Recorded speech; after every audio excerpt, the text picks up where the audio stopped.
minus 10, 9, 8, 7, 6, 5, 4, 3, 2, 1, 0.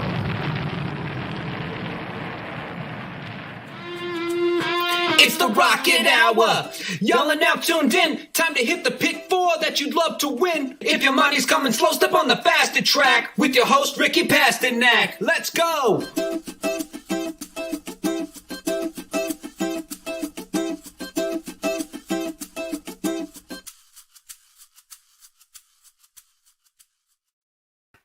What's up, everybody? Welcome to the Rocket Hour, where Ricky just did the dumbest thing I've ever seen when we were not live, but we won't get into. Ricky, other than that, how's your morning going? It was great until about 30 seconds ago. We can't get into it. I might be a dead man walking come the end of this Rocket Hour. I actually just sent you an image of what we were discussing, so you could look at that. Yeah, we have Kentucky Downs today. We have a lot to cover. Hopefully, this is going to be a distraction because, again, probably around 12, I might have to do some apologizing. So we might as well just hop right into it. Real quick, I'm going to take us out just to show this background. That is one of the coolest backgrounds I think we've had. I didn't put that up there. No, Dennis, you are not getting a brief summary. I cannot go into what just happened. Has nothing to do with horse racing, by the way. But yeah, this is an awesome background. I didn't put this up, so I was like, this is pretty interesting. And then I see like the Wesley Ward logo. Yeah, courtesy of our producer. And Wesley Ward, I think, will be talked about in the final race. So we will get to that. But yeah, let's just dive into it because. Well, the brief summary is when you send a text message, just make sure you know who you're sending it to. Don't send it to the wrong person. That would be the brief summary of what happened to Mr. Rocket right before the show, and we'll leave it at that. Yeah, but we got Kentucky Downs, and you're right. I was looking. We've got so many pictures, over the years of Kentucky Downs and the backgrounds we could use. I saw this one. I was like, wow, that's the coolest one I've ever seen. So, yeah, I was pumped to put that one up there. Let's do it. Let's get right into it, as Ricky says. Maybe he can take his mind off what he just did. Okay, so let me make sure I'm on the right race, and I am. Race 8 on the card is where we'll start. Races 8, 9, 10, and 11 make up the pick 4 today at Kentucky Downs. It's a great sequence. We'll start with race 8. Like I said, 6.5 furlong starter allowance, $100,000 purse. That's fantastic. For 3-year-olds and upward, field of 9, because the number 7, the Connector, which is the horse I wanted to use, scratch. So a field of 8 now, I should say. Ricky, I went deep here. It looks like you went deep here as I put the tickets up, so I'll let you kick us off. Yeah, I'll start with, we differed on the 6, so I'll use that one, and then I'll put it my top choice. I'll go with the 6 and the 8.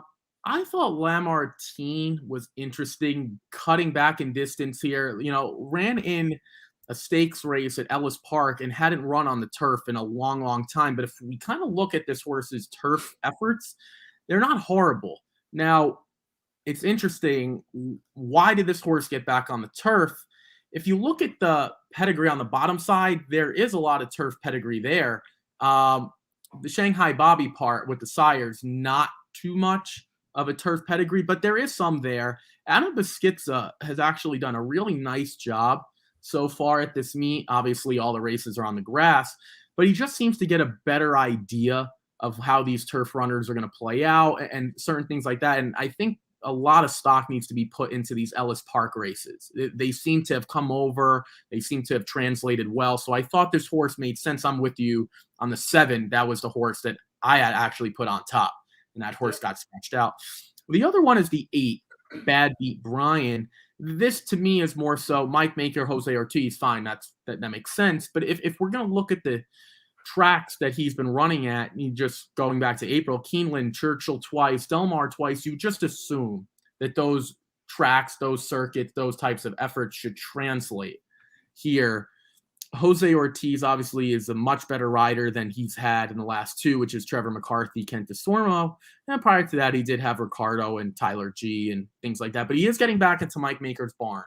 If we look at those races on May 16th, April 15th, and March 14th, 3 in a row, it's a win, a fifth, a long fifth, and then 3 by a head. Maven actually ran in a stakes race at Saratoga a couple weeks ago, I think from the 11 post. So just to give you an idea of how good he is, I just think this horse makes too much sense. And he ran much better in Maker's Barn than he did for William Morey. So with that being said, those are my top 2, but I'm with Aaron. I did use the 4, the 2 and the 4 as well in the spot. I'll try to keep a straight face through all this. So one of the things, to be serious, that I like to do at Kentucky Downs, and you may listen to this and think, well, that is kind of dumb, but I've had success doing it here. This is such a unique track, an odd track, a weird track. You can use any of those kind of narratives or words to describe it, and you're not wrong. It's just very, very different from everywhere else. So I try to use the 2-3 logical horses as far as just regular handicapping. Then I try to find one outsider in each race that doesn't really look the form on paper, but just find some little angle at a big price and throw it in there. I've had success over the years doing that. And that's why I used the number 1 Awesome Saturday. I looked at this horse last time out, started on the dirt for a $25,000 claiming price at Remington Park, my home track right here in the backyard, so to speak. It was awful. And now off of that $25,000 claimer at Remington, where we got 6, we're shipping up to Kentucky Downs and running on a turf race that seemingly looks much tougher. I just thought, well, that's kind of odd. So I'll throw the 1 in there. And I'm telling you, if this was, Churchill or Ellis, I probably wouldn't use the 1, but it's these kind of horses win here all the time, I feel like. And I'll trust Asmussen, the best trainer in North America right now. And I'll give a shot. Gets Leparoux to ride. Those they've ridden, they've hooked up 5 times in the last year, so they don't, Leparoux doesn't ride for Asmussen very much. They've had a little bit of success. They won one of those races. 3 of the 5 hit the board. So I threw the 1 in there. I think the other one, the 2, 4, 8, those are your logical ones. But I threw the 1 to kind of spice it up. Am I completely crazy for adding that horse, Ricky? I just couldn't get to it because, to be honest, if Steve Asmussen isn't there, if it's pick any other trainer that's not Chad Brown, Todd Pletcher, you name it, I'm not sure if this horse gets any consideration on your part. Does have a turf win. That was a long, long time ago, way over a year ago.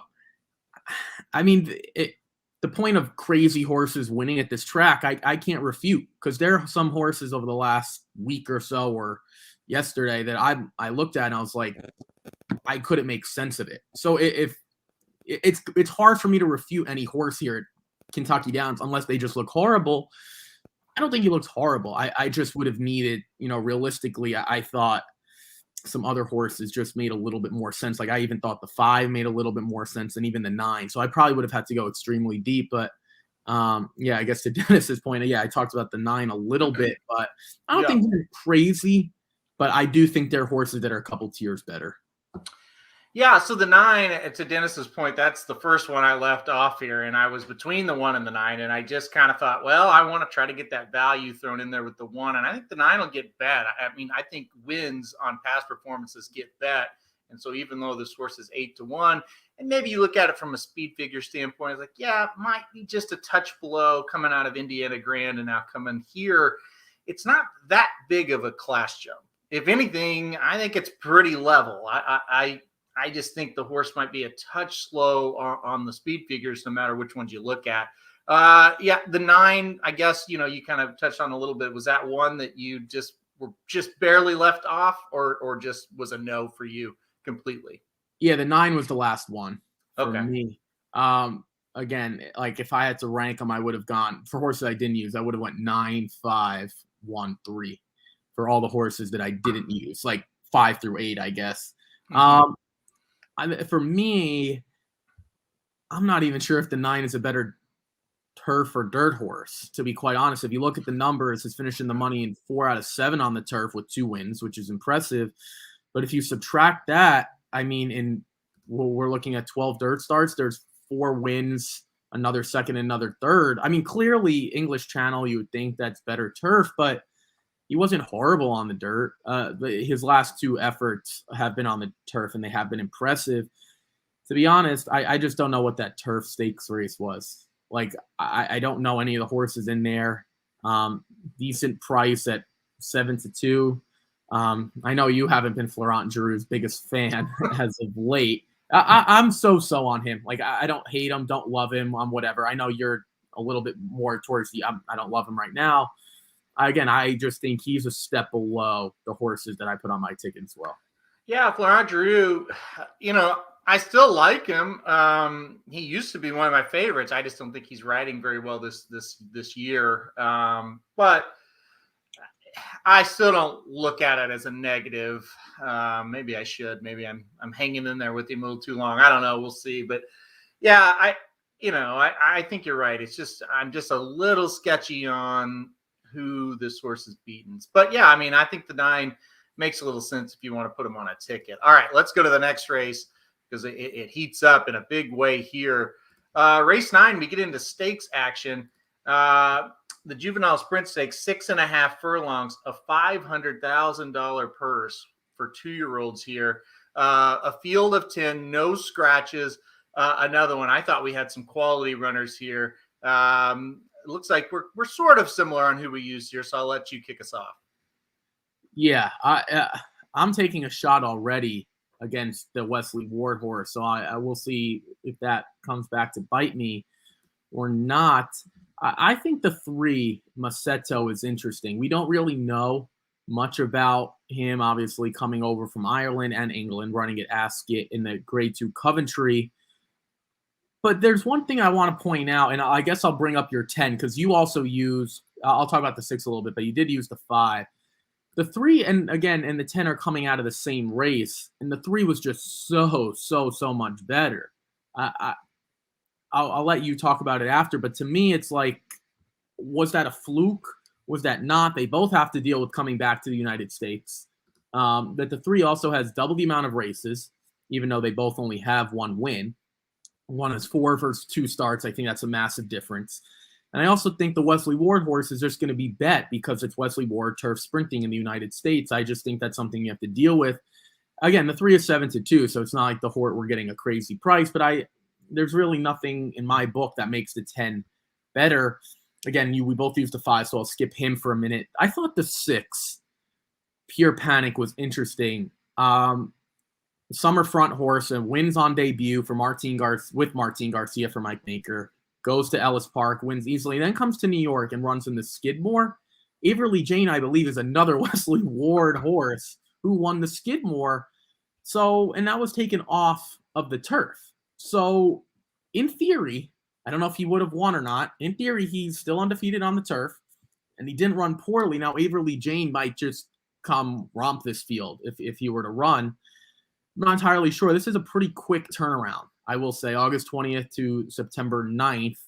We're talking 3 weeks or so. But I don't want to take anything away from that second place effort. I mean, he was second best to a horse that just ran everyone off their feet.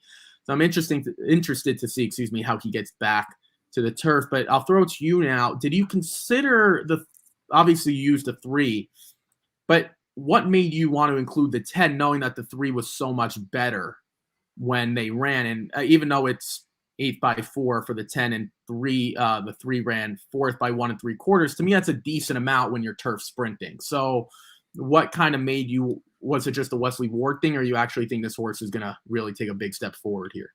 Well, I think the 3 was running, quote unquote at home, didn't have to ship overseas. And then, the 10, yeah, the trip over and the new conditions and running on a straight track and against, or rather than around the turn. I don't know. There's just, the conditions are completely different today. Not to be fair, I did put the 3 on top, but I think the 10 can definitely turn the tables here for Wesley Ward.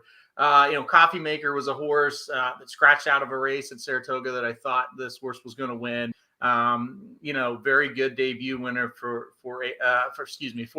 Wesley Ward at Keeneland. I just think the 10 makes sense here. And I think really I almost went just straight 310. I think these two are the best. The one thing with the 5, and you use the 5 as well, I didn't want to leave off a Saratoga maiden winner at 5.5 furlongs that won by a length and a half at 7-1 odds with Luis Saez aboard, who now's aboard here. There were just too many good signs here. This 5 was pretty darn good in that race. Earned a speed figure that certainly could compete with anything we've seen from any of these other ones as well. And I think the 3 and 10 are going to take all that money. And I think the 5 is just right there with a chance to get the job done. Another thing I like from the 5, kind of can run off the pace a little bit. This looks like it's going to be a pretty hot pace. I think the 5 could come running late, kind of nab them in that last furlong or so. So I really thought you had to get that one involved. With your 6, I get it. That's like one of the last ones, kind of like the 9 in the last race, kind of the last ones that I didn't put in there that I'm kind of worried about. Because like you said, won on debut and then jumped up to Stakes Company and was ready to go, but it got ran off the turf. So I draw a line through that. And like you said, Averly James just much, much better. I think we are pretty much the same on this, minus that 10 horse that you're not going to use. I just think the conditions are a little different today, Ricky. I think this horse can kind of turn the tables. Yeah, no, I don't completely disagree. But there is one point that I want to bring up, and I don't know if I'm going to make you think or not. I try to make you think a little bit. Do we even know if the 10 is a better dirt horse than turf horse? No, we don't. We certainly don't. Right, and that's the question mark, right? We just kind of assimilate or assume. I shouldn't say assimilate. We kind of just assume Wesley Ward turf, especially sprinting, obviously. Yep. I'm not, based on that dirt debut, I'm not entirely sure that this horse is going to be better on the grass.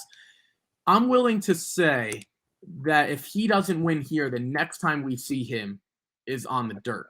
Now, if he loses by like a half a length, that's fine. But I'm saying if it's like third by 5 and he's not all that close, I'm willing to take that shot that we don't, because that we don't see Wesley Ward runners usually win like that on the dirt.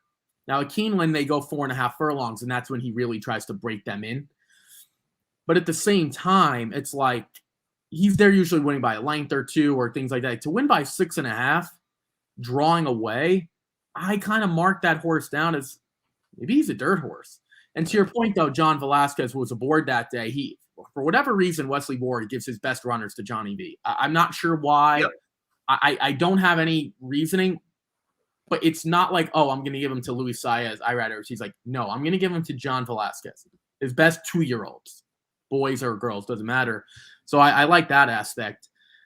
I'm just confused on if this horse was really meant for the turf. The final point about the 5, we talked about this at Saratoga. There's distorted humor on the bottom side. Kind of seems like distorted humor might be that little bit more sneaky turf sire. Kind of American Pharaoh has proven that time and time again. Maybe distorted humor as well. So I think that's just something to keep an eye on. But I don't hate the 10. I'm with you. If I was going to go short, I'd go 310, but I'm going to try to get a few more prices in here.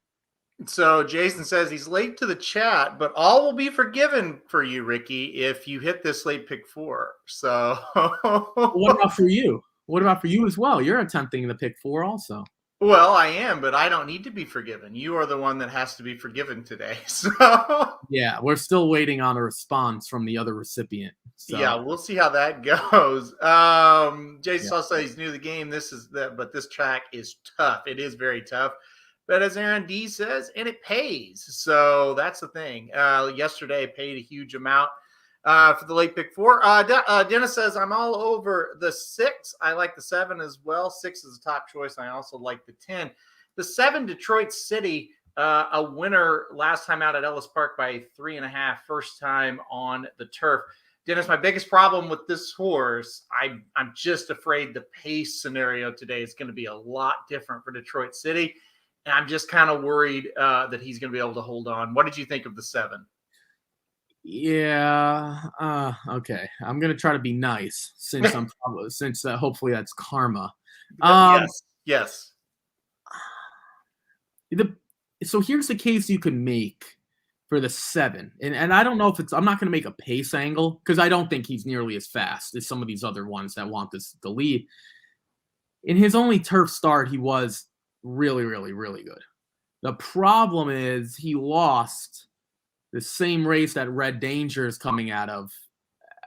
And Red Danger, I thought, was much better on debut, right? So this was Detroit City's second start at Saratoga. Well, first at Saratoga, but second of his career. That was Red Danger's first start of his career, and he ran better. To be honest, I don't know how much speed there is for this turf sprint. Maybe the 7 can press. I just don't even know. And now we got to ask, does he even want 6.5 furlongs? He's never done it before. The 5, I mean, a lot of these horses haven't. Like because 6.5 turf sprints don't usually occur. That's not really a distance that's normal. If we go through, I'm going through these real quick. I don't think any of them have 6.5 turf.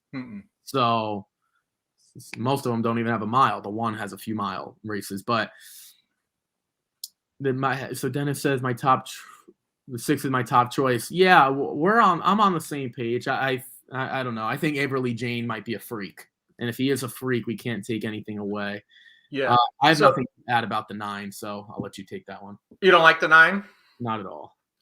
Well, I will say ran pretty well first time out on the turf. It's just a question of class. I mean, breaks the maiden at Indiana Grand, a maiden claimer, then goes to the turf at Ellis. Was still beating 2 lengths in the allowance race. I think the horse is going to have to do some improving here. I thought about it, though. I like Ira getting aboard. That's a pretty good sign. Thought about it for a while. Kind of fits the mold of the one in the race before, where it's like, yeah, this one on form, it doesn't quite look like, he's going to get there, but then he wins. And that's kind of Kentucky Downs for you sometimes. So, yeah, I could see it, but I couldn't quite get this horse on the ticket. But if you're going to go deep in this race, I see. It's not that bad of an idea for sure. Just play Joel Rosario. Unfortunately, he's not in this one. He's not in the 9th race. So that theory can't you can't do anything with that. How about this? If anyone bets Joel Rosario and sends me a ticket on any wagering platform, I will double the money you bet. If you can get that bet in with proof that you bet Joel Rosario in this race, unless there's a rider change that I don't know about and no one scratched. So if you can get that bet in where it says Joel Rosario on a horse, I will double your bet. I don't think that's humanly possible to bet him in this race. I'm gonna as I quickly scroll down. Excuse me. He is on a horse in the 8th race. He's not on the 9th. Yeah. Surprisingly, he does not have he did have a amount in the 10th, but it's scratched.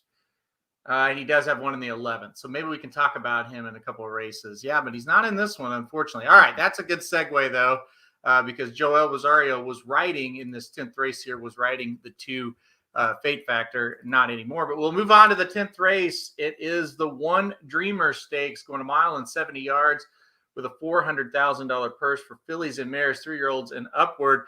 We do have a few scratches. Like I mentioned, the 2 is out. That's it. I'm sorry. We had more scratches in the next race. That's what I was thinking at. So the 2 is the only one out of here. I thought this was a completely wide open race. I went 4 deep.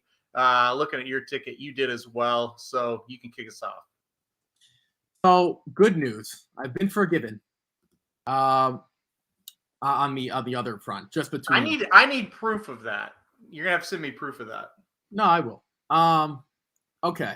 So I can't wait to utterly destroy the 11, but I'm gonna wait for that because I know you use the 11, so I can't wait.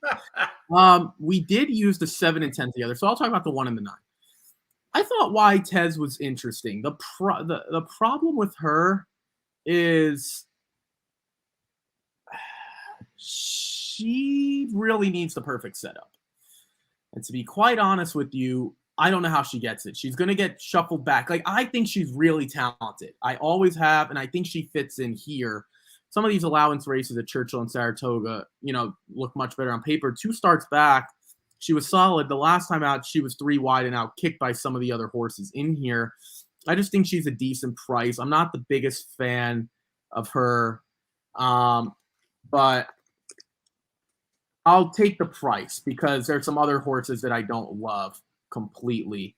Let's move on. Again, the use of 7. I want to talk about the 9 past the plate. All stakes races. She has plenty of pedigree to go longer. I actually think the mile and 70 might be a touch too short for her. She does have a race over this track as well. Some of these horses, like she lost to Warlike Goddess, Temple City Terror, and she ran in the Bewitched, the Kirtana, lost to Domingo, but not by that much, a horse we're both using. So I just think she makes sense as well. And she hasn't finished first or second this year, but I think she's run too well to just not consider. And we've seen, to your point, some freaky things happen where horses that don't look well, like she, to me, at least belongs in the group. I'm not sure she's the top of the group, but at least belongs in there. I'll let you talk about the 5, Tammany. I don't know how you'd say that. And then you also use the 7. And then I'll let you talk about Sweet Melania before I utterly destroy her. So I'll let you go for it. Yeah. So my top pick was Dominga, the 7, and I think that's just the logical horse in this race. The one problem is kind of been disappointing as a short price before, but I don't think she's going to be that short of a price. Today, the 10, Hindi Woods, was second for me. That's another one. Just makes a ton of sense. Last time out, ran really well behind Regal Glory out of the Chad Brown barn. I don't think you're going to face a horse that tough in this race. So I think Hindi Woods comes right here with a big chance. Yeah. The 5, I just feel like this horse is hot. I know lost an allowance last time out, but still ran pretty well. I like the aggressive play here to bring the horse to Kentucky Downs. I love that Ricardo Santana gets aboard. I thought that was a really good sign. And, I look at this race and I don't see a ton of early speed in this one. And I think Ricardo gets aggressive and places this horse towards the front. And I think she might just run on at 15-1. I thought this was one to spice it up. Now, listen, if this horse was 3-1, maybe not, but I think at a price, she is one to definitely worth, she's one that's definitely worth throwing on there. And then, I did put Sweet Melania in 4th here. I'm not quite sure why you want to bury her. I think she logically makes sense. Last time out, wasn't too bad at Saratoga, getting 3rd, beating 2 links. I think she's another one that can be forwardly placed. And I think from that outside post, she can kind of just pick her spot here with Jose Ortiz aboard. And I think she'll get a decent trip. I think she's got a shot against this group. Okay. So I agree completely on Hendy Woods. I think she's got a big shot. And Regal Glory ran a fantastic race in De La Rose. So I don't think that's a problem. If we're comparing the 11 and the 12, and this is not why I want to knock you for, I'm actually going to I'm going to add one horse to this mix. Okay. I'm going to make it a $60 pick 4. So I apologize for that because I want to make this point as I look at these 2 horses. What is the difference between the 11 and the 12? Well, it's a good question that you asked, Mr. Halterman. The 11 is 6-1 morning line versus 8-1 morning line. One gets Todd Pletcher, one gets Mike Maker. I think that's a wash. One gets Irad Ortiz Jr., one gets Jose Ortiz. That's a wash. Okay, fine. So we're kind of we've leveled those out.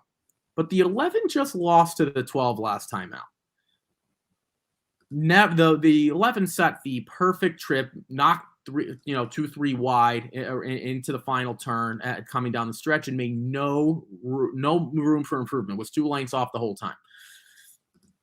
I want to ask you why you didn't use the 12 or use both of them at least. It's not so much about the 11.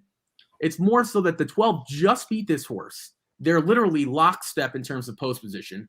One has more speed than the other based on the evidence we just saw. One's coming off a win. One hasn't won since last June. I was like 14 years old. Both have had Jose Ortiz aboard. The license fee for Sweet Melania was brutal. Now, granted, that was sprinting. Maybe she just doesn't want to sprint. The race before that at Gulfstream Park wasn't very good either. We have to go back to over a year where she's run, I think, I'll give her a B+, A- race. What makes the 11 to you a true contender over the 12? I'm not saying she doesn't belong, but the 12 just beat her. It has better odds, and arguably same trainer, same jockey. Yeah, well, real quick, the 11 ridden by Jose Ortiz, and somebody pointed out, let's see, who pointed that out? Yeah, Nick. He has COVID, so I haven't heard. I looked just now at the changes, and I have not heard who's going to ride the 11. Oh, okay. So, I didn't know that. But it's really a moot point. To the question that you're asking, I thought it was a fluke last time out. If you take out the last race, I don't think the 12 is better than the 11. And, the horse got loose on the lead at Saratoga on the turf, and I think that was the difference in the race. I really don't just take that one race and say, okay, well, now the 12 is better than the 11. I don't think she's going to run quite as well because I don't think she's going to get the trip that she got last time out. And she's at a completely different turf course that I don't think plays the speed quite as well as that Saratoga one was on that day. So that's why I played the 11 over the 12. So let's talk about the Jose Ortiz point. Mm-hmm. I didn't know that. I don't know if that changes my opinion necessarily, but that is something to consider. I think we would have to see the rider switch. Hopefully we can get some update. If someone could tell us that, Aaron deals with the comments. So if it's up there, it's not out yet. I just looked. It's not out on the changes yet. So I'll keep an eye on it. Okay. So let's do this. A straight up heads up bet. I'll take the 12. You take the 11. We can do. No. We can. Yeah. See, so that's the difference, right? I'm so gung ho about this 12 that I didn't originally have on the ticket, but the more we talk about it, I had to get her on there. Now, for the record, I have her like 4th or 5th. It's not like I have her top and you have, but at the same time, someone chime in. I don't know if we have comments about this 11 or 12. If you guys had to pick 11 or 12, which one would you take? I don't know. Maybe it is a fluke because the 12 hadn't been very good before. Mm-hmm. I mean, did have a Kentucky Downs race a long time ago. She didn't really run all that great, but I don't know. Do you ever have horses that you can't explain? You just have a feeling, an inkling that they're going to run well. That's kind of the way I feel about the 12, and it's the opposite for the 11. Like, I just have a feeling she's going to take money because it's Jose. Well, it's not Jose, but Todd Pletcher, and I'm sure another good rider. It could be, well, we have Luis. I don't know who. Maybe Florent Giroux, who's in here. I don't know. Well, I'm sure they'll find someone. It's just like, I like the 12 so much more than the 11. I don't really think I bashed her all that much. I just look at the last race, and it's like she did no running, and she was just not nearly as good. But I guess we'll have to wait and see. I will let you back out of the 11 if it's a really poor rider that you're like, I just can't get on board. But I don't think it will. First of all, I'm not making a bet head-to-head with you, so it doesn't really matter. And secondly, listen, I said before, it's a wide open race. I like the 11 better than the 12. I don't take one race and say, okay, well, that now things have changed. If I did that, I would have picked Rock Your World to win the Kentucky Derby. And how would that have gone? One race does not make a horse what it is. You look at all the other races on the past performances for the 12, and they are not better than the 11. It's just that simple. Right, but even the license fee that they ran against each other. Which has no bearing on this race. It was a turf sprint versus a turf route. They're two very different things. I mean... No, I understand that. But I'm just saying, like, there's not one race that we could point to Sweet Melania and say she's better than I'll Handle the Cash. Like, and maybe I'll Handle the Cash only has one race. I'm with you. But at least there's something there. This is probably the most interesting of the, first of all, it is a stakes race. And we could both be right. Because if the 7 or the 10 gets home, we're both going to be right. Well, I think we're both talking about horses that are like, here's the deal. If the 11 was the first one on my ticket or even the second one on my ticket, I would make that bet with you. But we're both talking about horses that we have and like, you just added the 12. So the 12 is like your fifth horse in. Sweet Melania is my fourth horse in. I'm not going to make a head-to-head bet on horses that I'm not that confident on. So that's the thing. It's not even really, I mean, it's definitely a good debate, but it really may have no bearing on what actually happens. I think we both like the 7 and the 10. I don't want to put words in your mouth with the 10. But I think we both like the 7 and the 10 better than these horses, right? Oh yeah. I put the 7 on top over the 10. So yeah, so I'm with you. There are some comments though, like Aaron D says he does have the 12 on his ticket, and then Dennis is going to use the 11, but wouldn't talk you off the 12. Yeah, with the scratch, it could be Joel. I think that makes sense. He could be the rider on the 11. We'll see what happens there. And then we had Steve made a comment here on a horse we haven't talked about. He says, give me the 3 Alta's Reward. Big Brisnet Fig last out. Should appreciate the grass again. Also, Kentucky Downs is Leperoux's playground. I don't disagree with the last comment for sure. I didn't think of the 3, but that doesn't mean it's a bad play. What did you think of the 3, Ricky?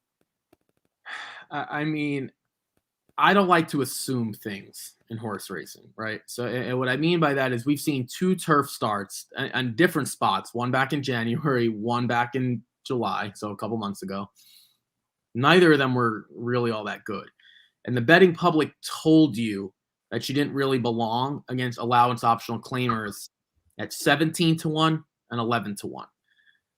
There aren't any allowance optional claimers in here that are going to win because Dominga is not an allowance optional claimer type of horse. She's a legitimate stakes horse. Now, maybe not stakes winner at this moment, but she ran against Warlike Goddess back in April.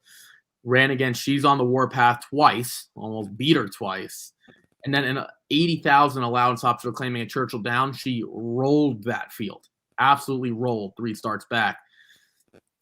Alta's Reward is probably a better dirt horse. I mean, we can't assume she's going to like getting back to the turf. If you want to not doubt Steve Asmussen, that's fine. And I agree with the Leperoux point. That Brisnet speed figure, which I don't really use, but let's factor that in. That was on the dirt. So I'm with Aaron. I would use the 11 over the 3, and I don't really like and I don't like the 11 at all. So I'll say this with the 3 to kind of make a case. And again, I'm not going to use the 3, but to make a case, I kind of like the 2 horses that beat the 3 in that turf race 2 back. Kind of like Market Rumor a little bit. I think if Market Rumor was in this race, you might think about it for a second. Yeah, I'm with you. Big Brisnet figure, which I don't look at Brisnets, but got a decent time for him, it looks like, as well as I look at that. But it was on the dirt. And like I said, might just be a better dirt horse. And it may be a situation where it's like, well, hell, it's $400,000 race. Let's give her a shot. She might get up there and hit the board. Well, hell, that's better than running, at Churchill in a few weeks for $65,000 allowance or whatever that's going to be. So you kind of have to look for that as well. Are they spotting aggressive because they're confident, or are they spotting here because it's like, hey, we could get a piece of a purse? Again, I don't want to talk you off the horse. It's just that's not one that we use, but it's not the worst use, I don't think. The horse does have talent, and that race last time out was a big one for sure. All right, let's go to the finale. Be race 11. This is a pretty good one as well. I think we got some good horses here. It's a maiden special weight for 2-year-olds going 6.5 furlongs. Got a $135,000 purse for this race. I mean, that's fantastic. We're going to scratch the 1, the 7, and then the 14, 15, and 16 are all out. Well, I look at your ticket. We're exactly the same. We're rooting for Wesley Ward in this race, so I'll let you talk about him. We both liked the horse Red Danger back in race number 9. Well, if you like Red Danger, if you're gonna like these 2, the 3 and the 11. Wesley Ward, this horse did take a step back. Now, I remember I have to give Andy Serling credit. he was against this horse, the 3, back at Saratoga because Wesley Ward going 5 furlongs at Gulfstream on May 21st at 3-5, he's supposed to win, and he didn't. He was completely against him, and he wasn't very good. But we do see Red Danger hop back into a stakes race. I think that might prove that turf sprint's a little bit better than what it may show on paper, that effort. And the 11, Admiral Halsey, beat Castle Leoche, I think I'm saying that right, on debut. So he should take a step forward as well. I'm with you. I don't have anything else to say. This seems like it's a Wesley Ward. We'll talk about a few others maybe, but to me, it's 3-11. I hope I can just snake by with that duo. Hopefully, Wesley Ward, they can finish in the winner's circle and we can cap this thing off. Yeah, I'm with you. I saw that immediately and went, okay, Red Danger, like that horse in the stakes. This horse, the 11, Admiral Halsey, was just 3 3/4 lengths behind and really set a fast pace there at Saratoga and just faded. I'm just hoping gets a little bit easier of a trip here and gets the job done. I was pretty impressed with the 11 on debut. The 3, once again, comes out of that same race. I thought looked better on debut than did second out. And I think you kind of said that as well. I just think it makes sense that this horse takes kind of a step forward with a little bit of a stretch out. I don't really think turf sprinting is what this horse is going to ultimately want to do. I think you can kind of say that with the 11 too. The 11 has breeding that you want to run 1.5 miles with. And 6.5, you might say, well, it's still a turf sprint. Well, Kentucky Downs, a 6.5 sprint kind of plays like, 7 furlongs or a mile even, because it's all uphill there at the last. So I think I'm pretty high on the 11, and I wanted to throw the 3 in to get both the Wards. I don't know what this comment means. Dennis, maybe you can explain. The number 1 in race 12, there is no race 12. When they let that sink in, this man is probably, that's a lot of, any idea there, Ricky, on that one? I don't know.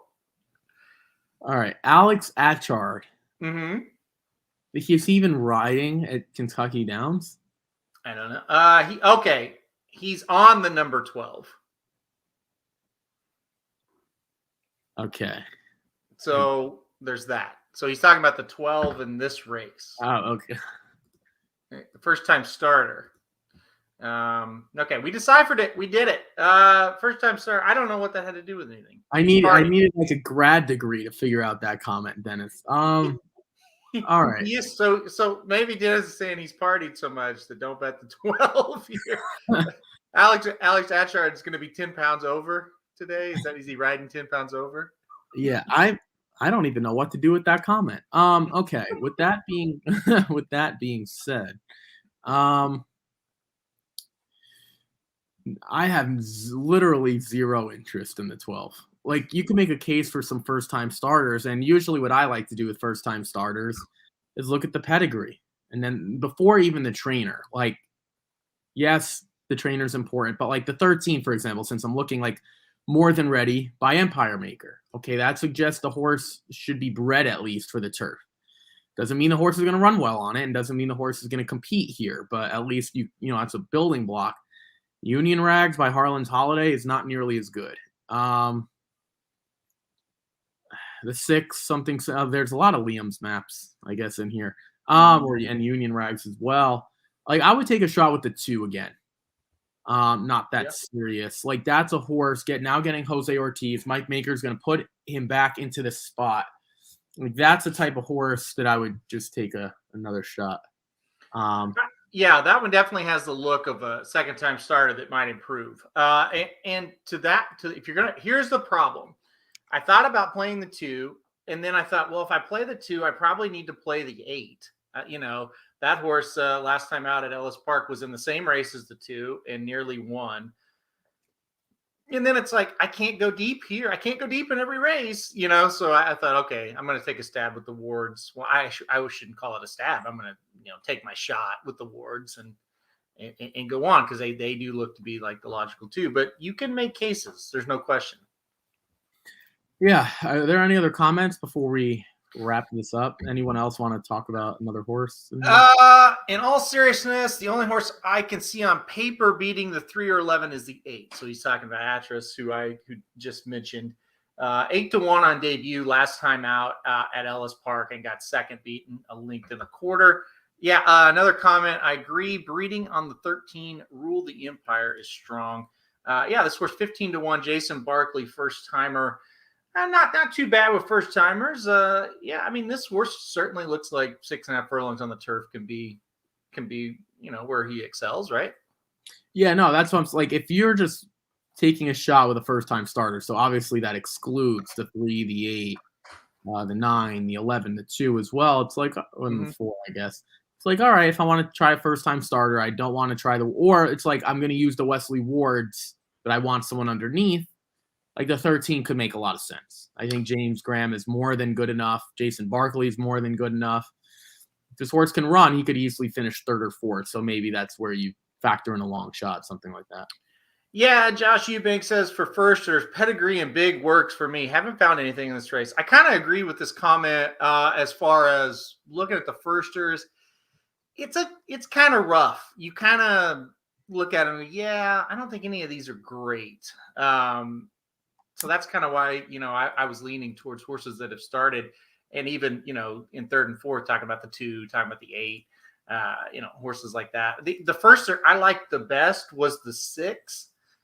I'm not really sure that horse is bred for the turf, but the breeding is pretty good. Honor Code out of the Tisnow mare.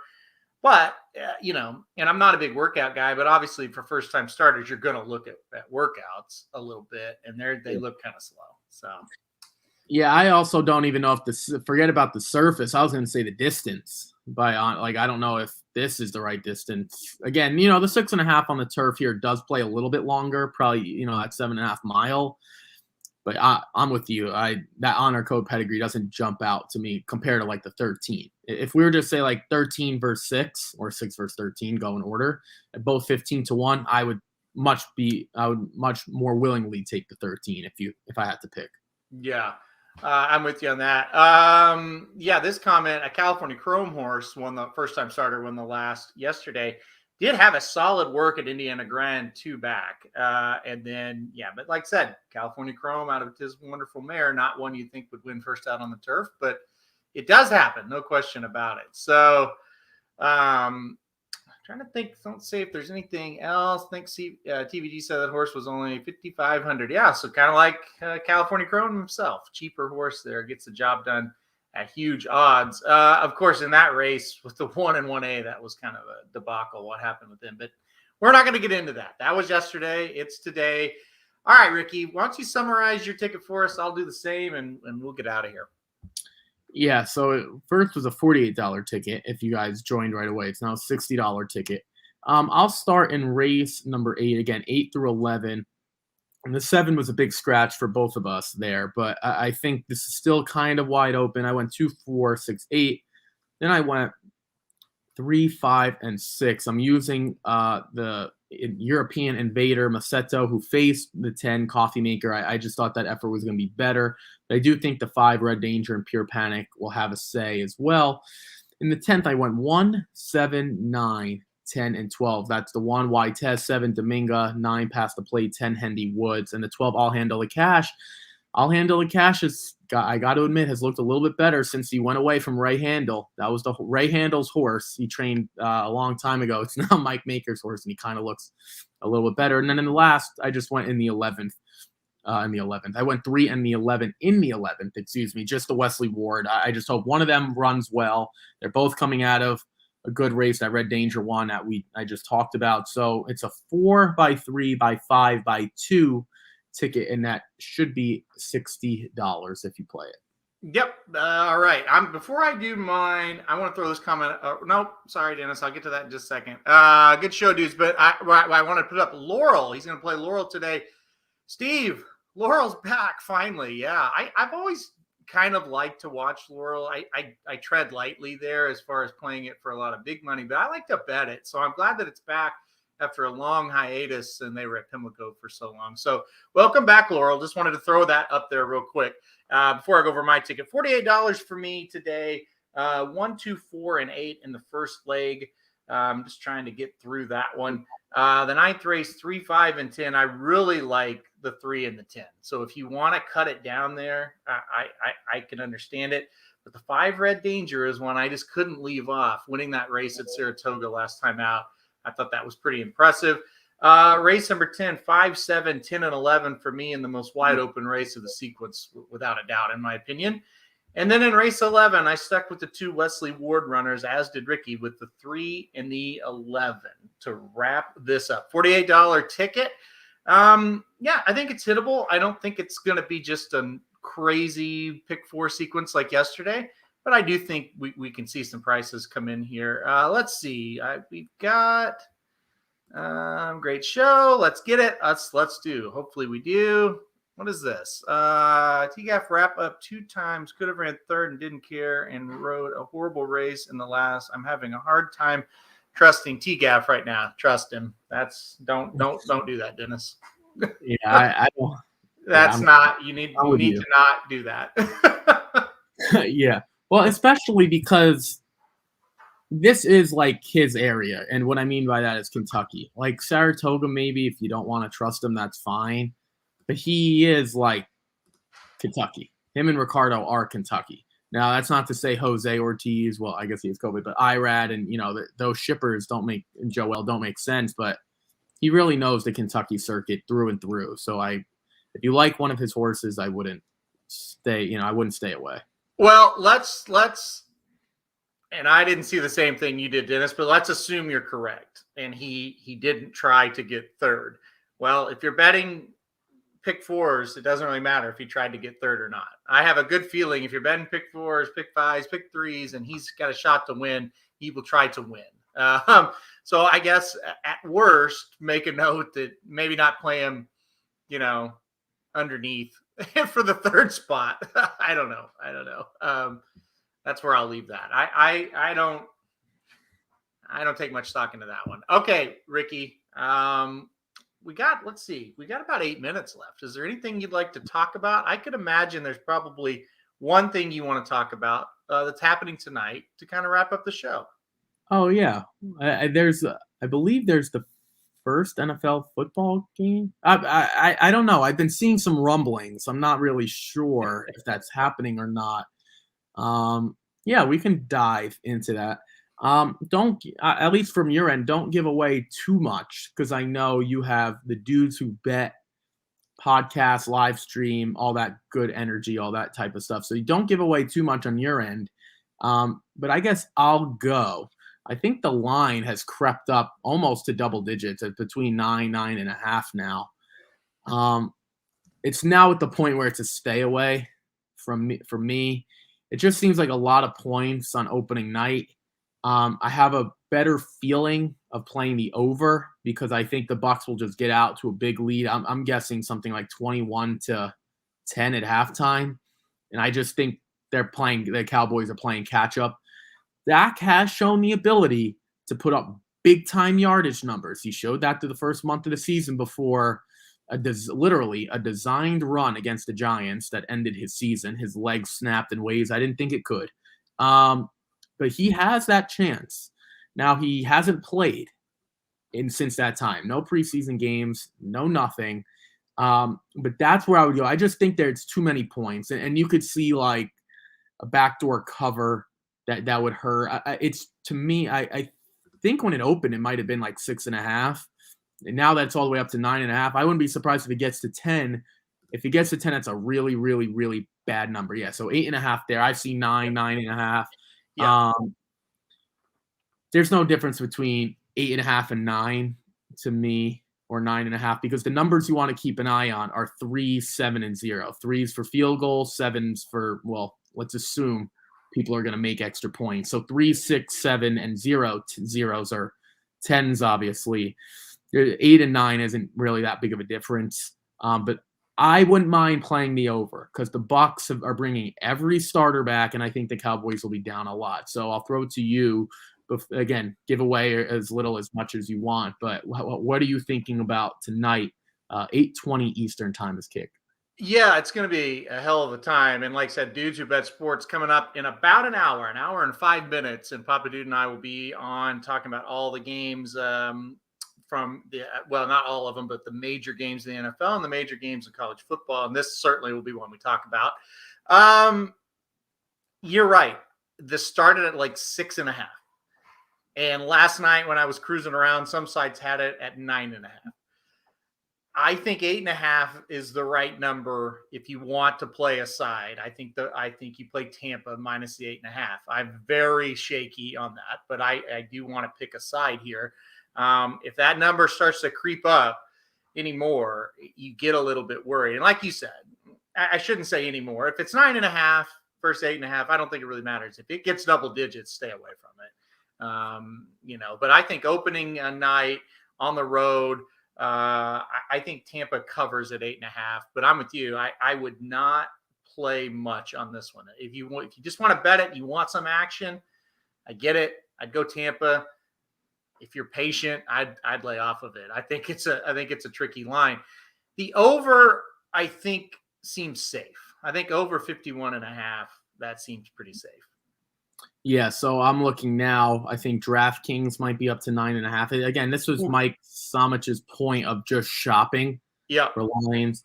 That's not to say open 45 different accounts, but maybe 2 or 3, whatever you're comfortable with. You don't want to be bogged down and all that type of stuff. And so it says odds powered by the Caesars Sportsbook. So for ESPN, they're using the Caesars Sportsbook. So Caesars has them at 8.5. Let me see what Bovada has them.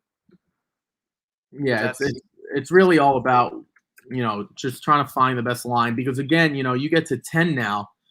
Well, now if they win by 10, you're pushing. Yeah. So you don't want to stress for 3.5 hours. Bovada still has them 8.5 as well. Like I said, if you can get to that 8.5 number, if you can get that, or if you got it earlier, I think you're going to be safe with Tampa. But you don't want to take much more than that. No, I agree. Everything that I'm looking at right now is 8.5, except for DraftKings. So I guess try to avoid that. But maybe it will creep up. There's plenty of time. Again, people are waking up this morning realizing football's back, so I'm sure they'll place a wager, whatever's comfortable for them. So. But I'm definitely leaning on the over. I say the Bucks win 35-21. Yeah, I think I was like 34-24. I think it hits right at the line there. I think it gets. Honestly, I think Tampa's going to get ahead in this game, and then you're going to have to sweat out the backdoor cover. Like it's 34-24, and the Cowboys have the ball with a minute left, and they're trying to go down and make it 34-31. Like I think that's how it's going to go. As far as can the Cowboys win? Forget the spread. Can they pull an upset? Can they actually win this game? I just don't think they're ready to go to Tampa and win a game like this. Well, I'll give them a 10% chance, and here's why. They have too many offensive weapons to keep. That doesn't mean their defense is going to stop Tampa, but you have CeeDee Lamb, Amari Cooper, Blake Jarwin, Zeke Elliott, Tony Pollard. Obviously, Dak is hopefully healthy and back. Michael Gallup in the fold as well. There's just too many offensive weapons that I don't give them any chance, right? I think this might be the biggest, if you could scroll down, this might be the biggest spread of week 1 games. I don't quote me, but it might be. I think you're right. Looking through this now, there's some 7.5s. Yeah, it is. It is the biggest spread, and it probably shouldn't be. Yeah, I think if we went through it, there would be other games as well. But no, I mean, it's just a lot of points to give. I mean, you're essentially saying they're double digits better than Dallas, and maybe they are. But again, sometimes the Super Bowl hangover.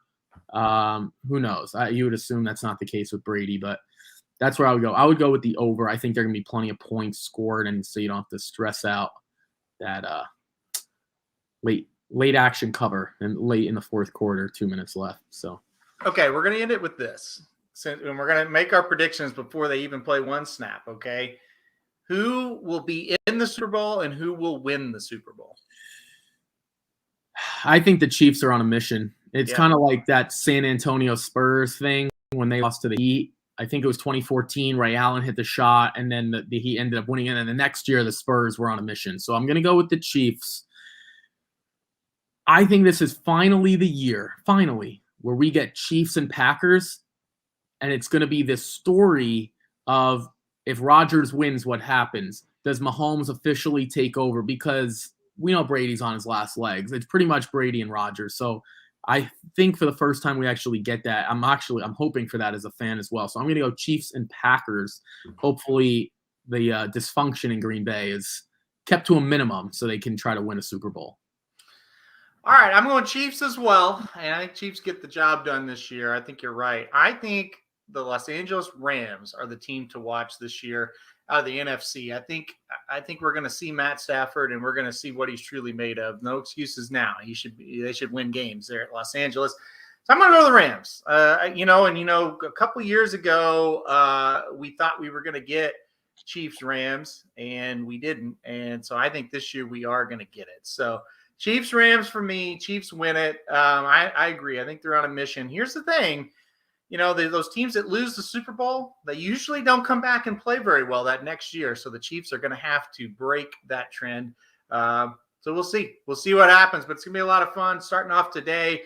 Blinkers Off is going to be in the afternoon because we want to get that done so the game, we can watch it tonight. So to that point, it's a 4-show Thursday. You just watched number 1, the Rocket Hour. Number 2 comes up in now 59 minutes, the Dudes Who Bet Sports Show, where we'll go over this extensively. And then Blinkers Off will be next, I think around 2 or 3 Eastern, or maybe 3 or 4 Eastern. And then the Magic Mike Show will round us out at 5:30 Eastern. So a lot going on. Ricky will be right back here tomorrow, and we're going home, so to speak. Our first ever shows were at Gulfstream Park. We're going back. Gulfstream Park tomorrow on Friday. They are the biggest track running, so that's what we'll cover. All right, guys, we're getting out of here. Join us in an hour for Dudes Who Bet Sports, and then join us tomorrow for the for the Rocket Hour, where we'll be covering Gulfstream Park. So good luck to everybody playing today at Kentucky Downs.